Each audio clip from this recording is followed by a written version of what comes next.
Why did you make the project? Like, how did the idea for the project come to you? Well, when all these people were coming to the second deal, I had a friend of mine who was a videographer.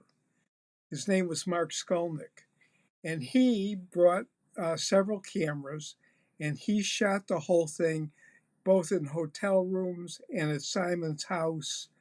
And then when we did the magic at in a hotel room, and that's how it came. That's how it came together. And between his wife and my wife and him, we edited it all together. And I think when you see it, you'll find a compelling story as to the way Marlo was. I'm sure. I'm definitely sure I will. Yeah. What was your first impression, like the first time you met Marlo, or the first time that you went there at the second deal? Well, I mean, my impression when I was in the army from 1970 to 1972. But prior to that, Marlowe used to perform at a place called the Treasure Chest. And that was a place downtown on the street on Randolph Street. My brother told me my little brother was very enthusiastic about magic because I did it and showed him and taught him. And he told me there's this old guy behind the counter. You should come and see him.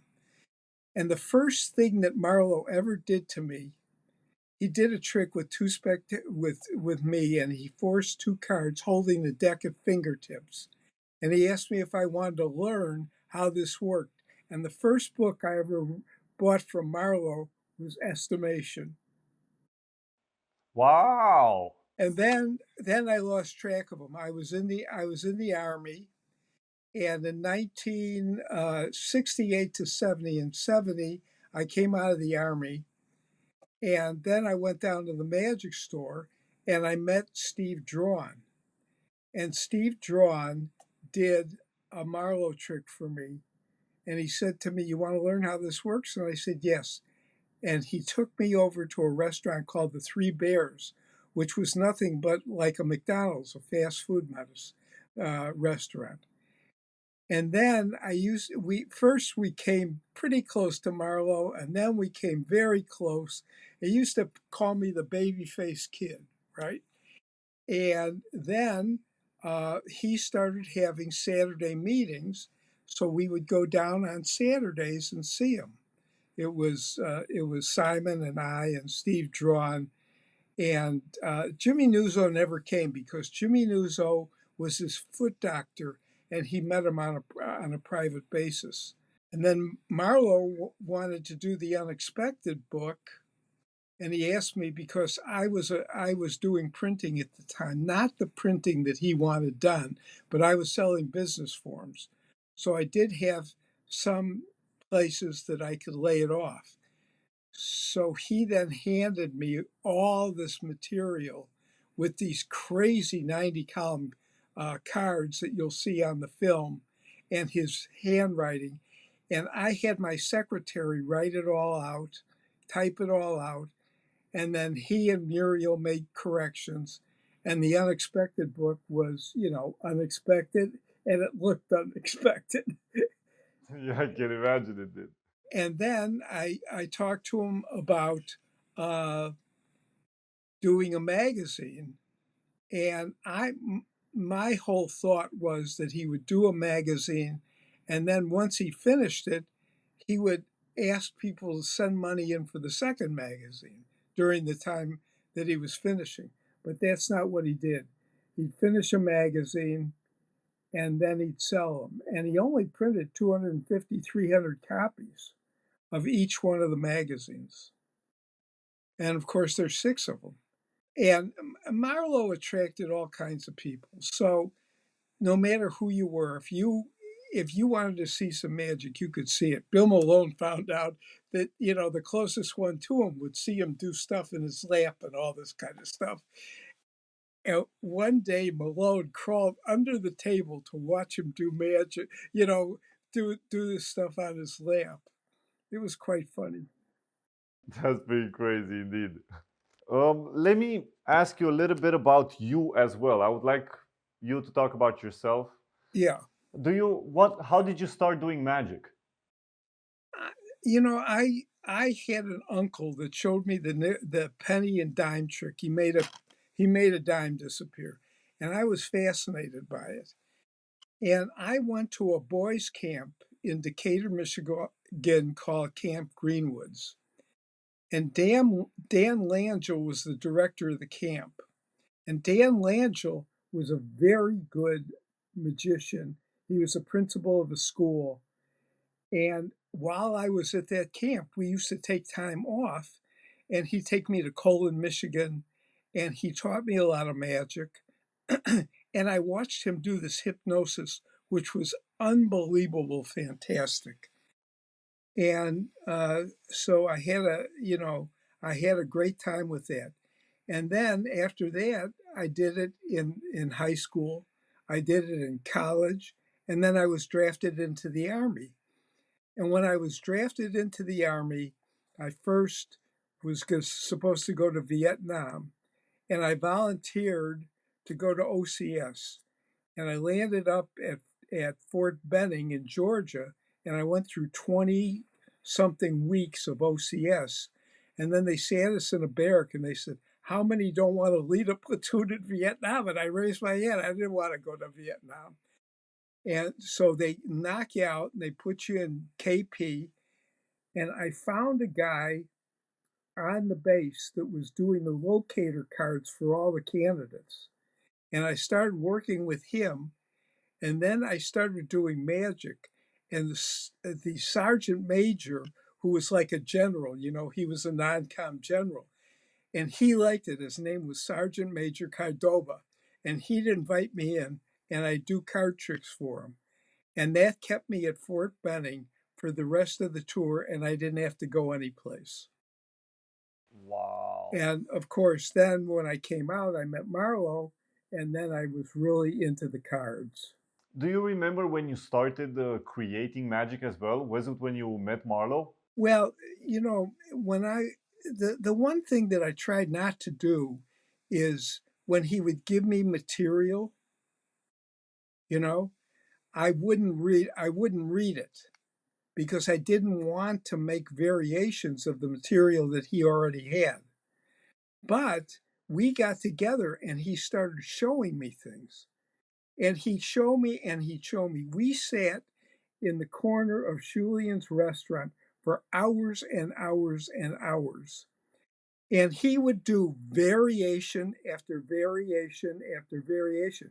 And then I say, "Boy, I really like that one." And he'd say, "Oh," he'd say, "Oh, I got a sale." And then I could make a note, and then I learned that.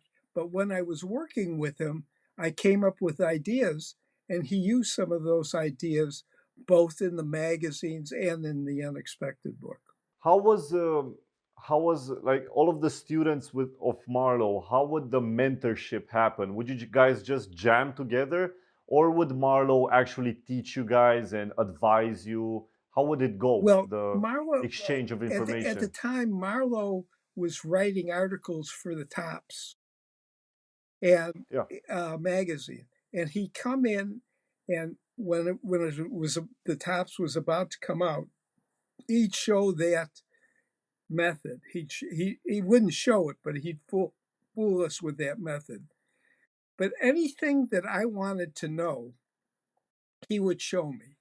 Now, if he didn't remember all of his stuff all the time. At one time, he remembered all of it, but as he got older, he didn't. And so I would tell him that I wanted to see a certain thing, and then he'd come prepared to show me. And then he would teach me. I mean, he was a very, very good teacher. As a matter of fact, Richard Turner now finally says that Marlowe held his hands and showed him how to second deal the way Marlowe does it. Yeah, yeah. I saw it on a Yeah, documentary. Yeah, he did say it. yeah. And Beautiful. so Marlowe was, he was very kind to most people. And when they said you couldn't approach him, if you had a question, he would answer your question. Wow. It's very nice to know that people that are skilled are also open to teaching other people. Yeah, he was really great. I mean, really great. Can you tell me a little bit about your friendships with some of the other people in the Chicago group? Well, Simon and I were very, very close. And we went to lectures together and we saw some fantastic lectures. I mean, we saw Charlie Miller and we saw Harry Reiser and we saw various really good people. And anytime anybody came through Chicago, they would stop and they would visit Marlo. So a lot of times I got to see Steve Forte and various people. And then we had sessions at our house. I had a condo very close to a restaurant. And so we went to the Clark Street Cafe and then we come back to my house.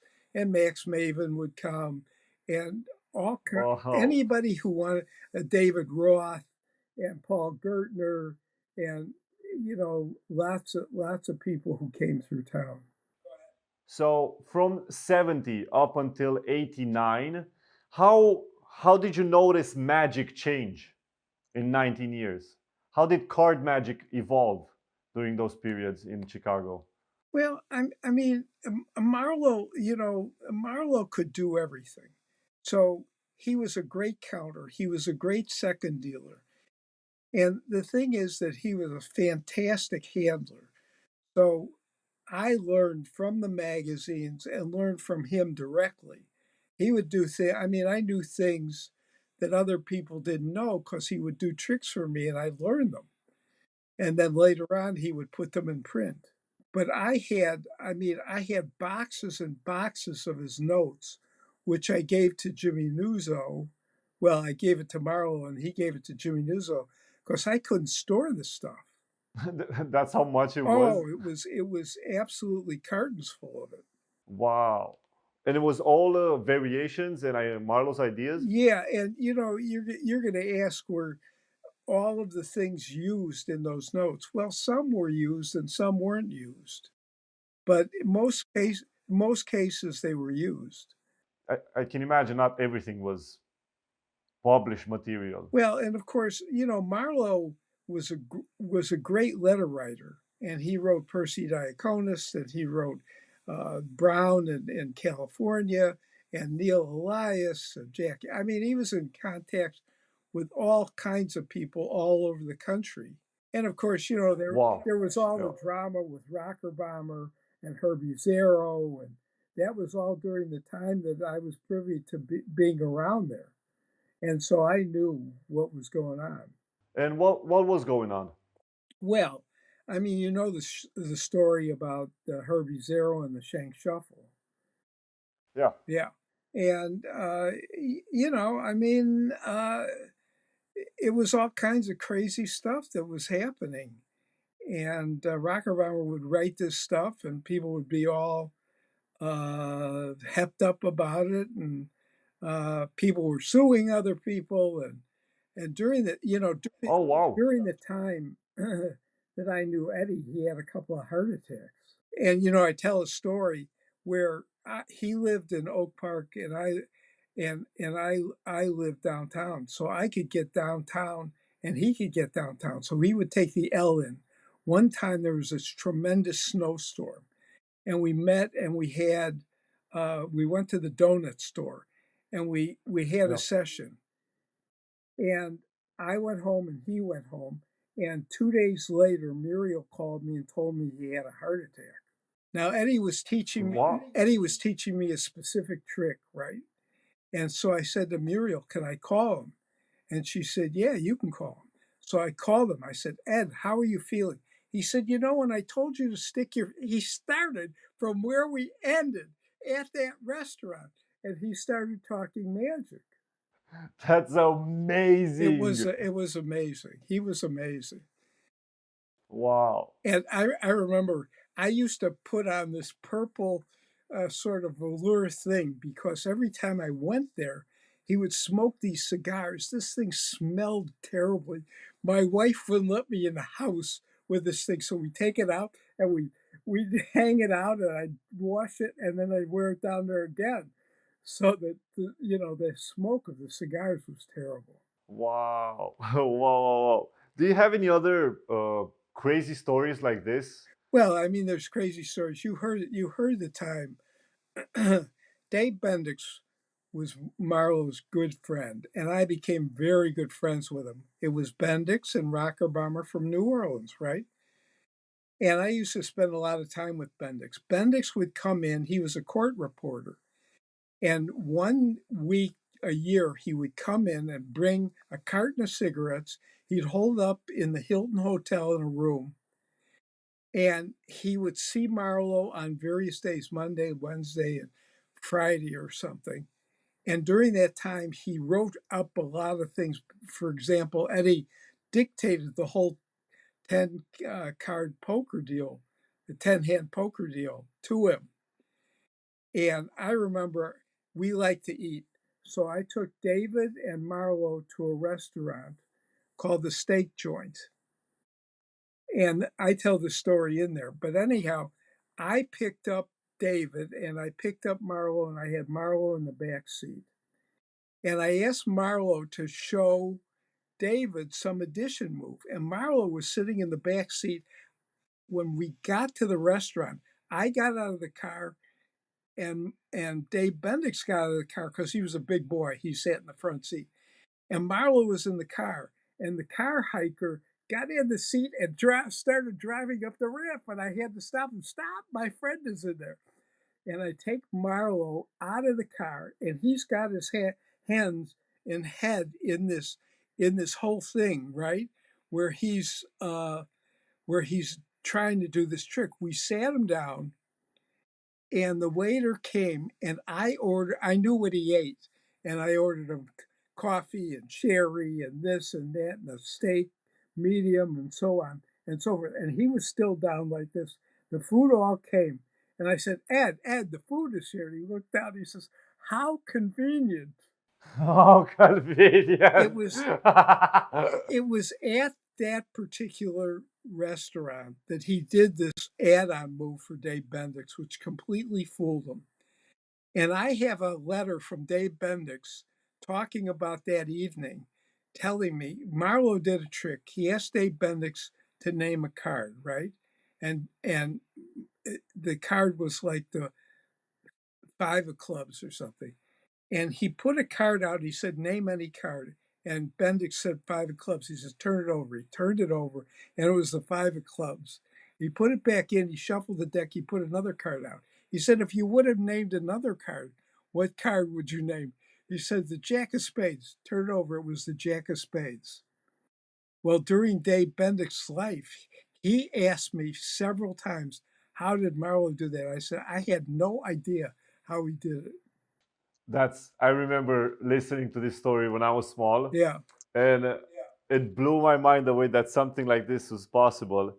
And actually, exactly what you said happened to me when I was 18. Somebody did this to me with two cards, Yeah. and they never told me. They never told me how they did it. Yeah, I know what you mean. Yeah. Crazy beautiful. Although, I you love this know, story. Marlowe, the thing about Marlowe was anytime he wanted to fool you, he could fool you. Would people fool Marlowe? Would Marlowe tell people when they would fool him? Oh, I was talking to Rocker Bomber, and I was at Tony's Steakhouse. Now, Tony's Steakhouse was this crazy steakhouse, and they used to have fashion shows at it. And Marlowe, these girls would walk around almost with negligees you could see through. And the girl walks up to Marlowe and she says to him, what color do you like on these negligees? Marlowe took out a $5 bill, never looked up. He says, here, kid, here's $5. Don't come back the rest of the time. Now we met Forty at this particular restaurant, and Forty started doing all kinds of stuff, hand to hand transfers, and some of these things where he would do holdouts and so on and so forth. And Forty would say to Marlowe, "You want to learn how to do this?" And Marlowe would stop and he'd say, "No, I don't want to learn how to do this. Tomorrow we'll get together and you'll do it for me, but I'll perform for you first, and then we'll trade." Could Okay. you And imagine? what did Marlo do? Marlowe didn't want to show the rest of the people how it worked. He didn't want them to teach it. Ah. Ah, so that's why. Yeah, and Marlowe did that all together.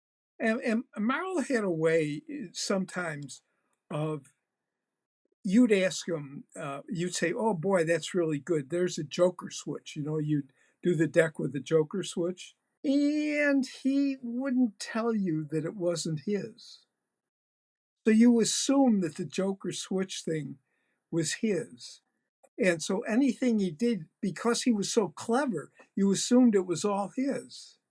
Yeah, because he would most of the time perform only his material, right? That's right. But that's not exactly true. He performed other people's materials, and sometimes he didn't tell you it was other people's. And Yeah. we got in trouble when we started, making credits. I know that Simon got in trouble with the Joker switch thing. That the guy from California Brown, he wrote him an elaborate letter saying I showed that to Marlo. Well, so you just didn't know, but most of the stuff was his. Yeah. Yeah. I can imagine. It really was. And the thing was with Marlo, when you were in a session with him, especially when I had these private sessions, I would go to dinner with him or I'd go to lunch with him, and there was nobody else around. He would do trick after trick after trick after trick, shoot you like a machine gun. And if you didn't stop him and want to make a note, you weren't going to learn anything. No, because it keeps going and going. Yes. And he didn't tell you until you wanted to know. Interesting. Yeah. I like I like that. But of course, he would demonstrate all kinds of moves. And he could pretty much do it all.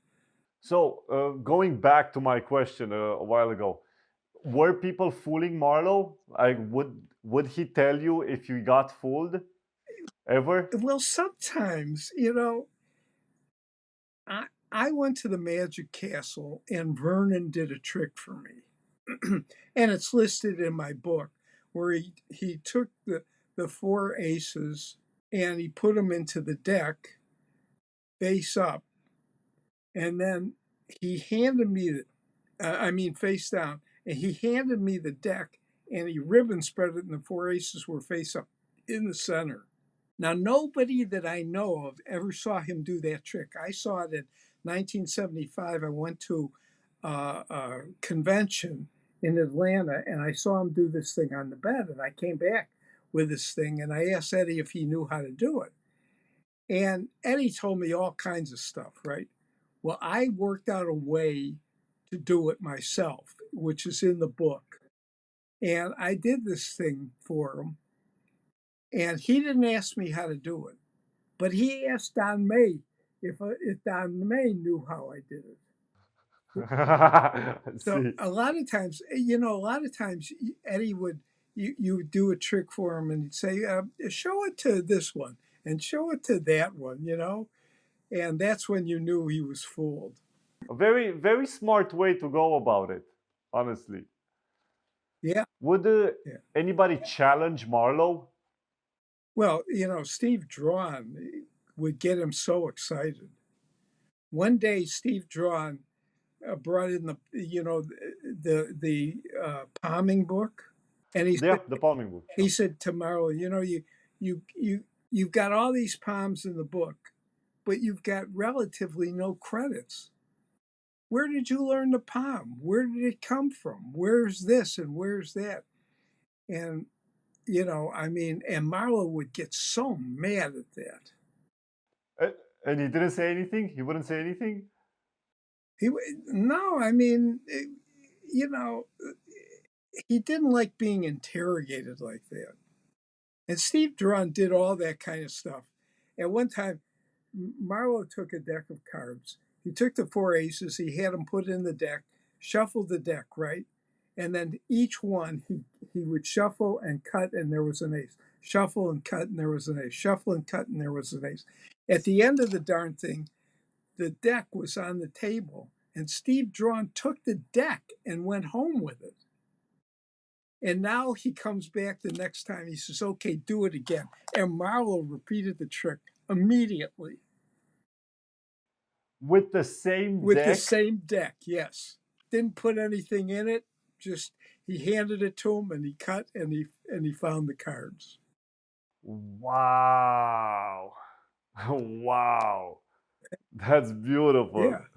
Do you have any other stories like this where he was challenged? Oh, I tell the story about Johnny Thompson. And I don't know Oh, it. Johnny Say it. Thompson came down. And you know that piano trick where you put the cards in between the fingers, two an even number, two an even number, two an even number, two, two, two, and the odd card? You know this trick? It's an old numerical card trick. And you take and you go even, even, even, even, even, even, odd.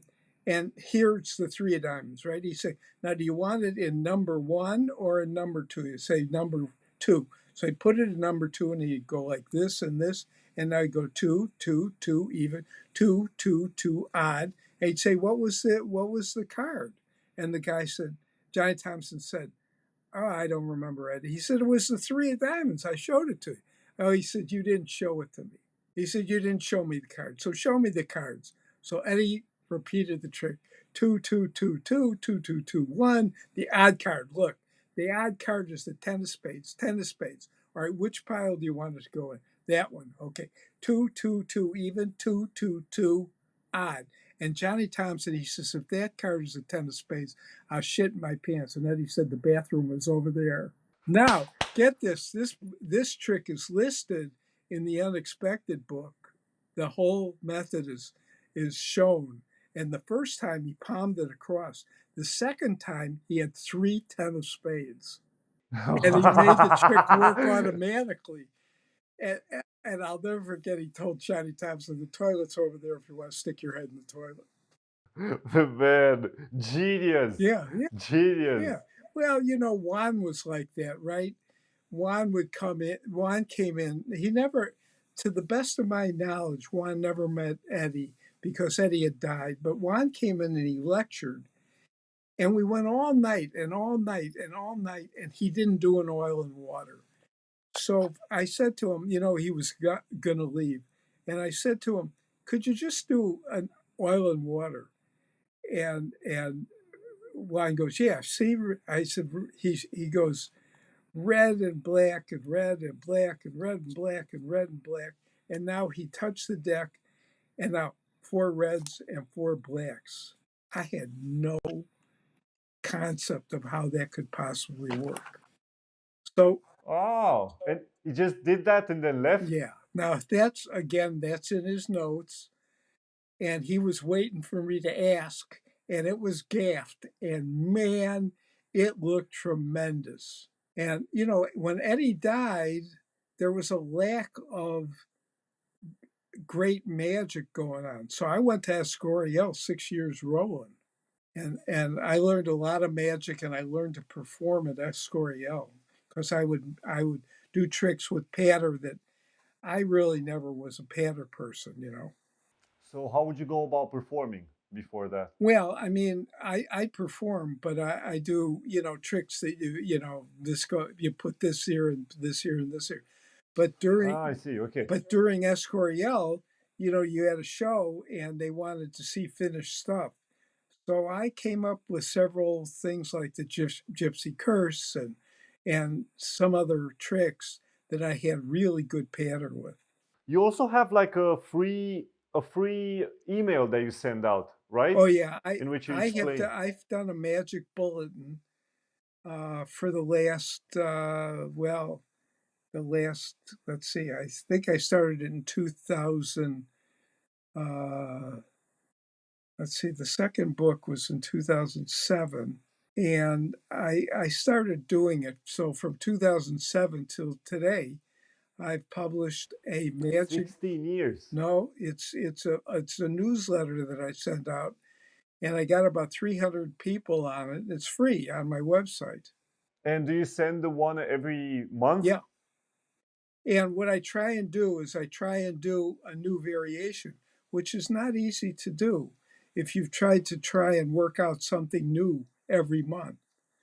But yeah, pretty successfully. How do you usually go about creating a new variation? Like, how do you think about it? I read constantly. And sometimes I reread. It seems like I'm rereading the whole library to come up with one thing. And Nick Trost put out some books, and I got a lot of ideas from the Nick Trost books. And then Harry Reiser had books, and Elmsley had tricks, and I just keep reading. This is the first time that I hear somebody um, say that they read so much magic. Do you still remember the first book that you read? No, I got I got the estimation book, but that book was way over that. The first book that really influenced me, I think, was Close Up Card Magic. Would you like to say like any other story that you from the top of your head regarding Marlowe? But I think one of the funniest stories was that it was Simon and I and Jenny Aronson and my wife and I and Eddie and Muriel, and we took him out for his birthday. And we took him to a really nice uh, Italian restaurant downtown. And I drove, and I picked up almost everybody. I think I picked up everybody. So anyway, at the restaurant, Eddie was talking like you couldn't believe. He was talking about movies. He was talking about singing. He was talking about cowboys. He was talking about various things that you never heard him talk about. And at the end of the night, Muriel turns to him and says to him, "Look, you could do this. You don't need the cards to talk to these guys. They loved it. They had fun with us." So everybody got up to leave. I was the last one. I had paid the bill. I was the last one to leave. Under the table, he had a deck of cards. He says to me, "Come here, come here. I want to show you this." He couldn't stand it. And he showed me. I said, "Come on, Ed. They're all waiting for us. We gotta go." "No, no. Let me just show you this." He says, "Look, does that look good or not?" Does it look? And he was doing passes. And it was a riot. Wow, that's amazing. Yeah. Do you think he had the deck at all times during underneath the table? Yes. And you could call him at any time of day and talk magic to him. Yeah, yeah, I can imagine that. Yeah, he was amazing. Rocker Bomber spent hours and hours and hours talking to him. Well, Rockerbaum wrote a lot of his books as well, right? Yeah, and a lot of this stuff, I don't think Rocker Bomber ever saw. He gave him notes, and he would edit it and send it back to him, and so on and so forth. But he wrote a lot of those books over the telephone. David, this has been amazing, Okay, amazing. good bit. Thank you so much for the time that you've given me. It's been a deep, deep pleasure, Good. David. I hope you have an amazing day Okay, today. good to see you. Thanks, Biz.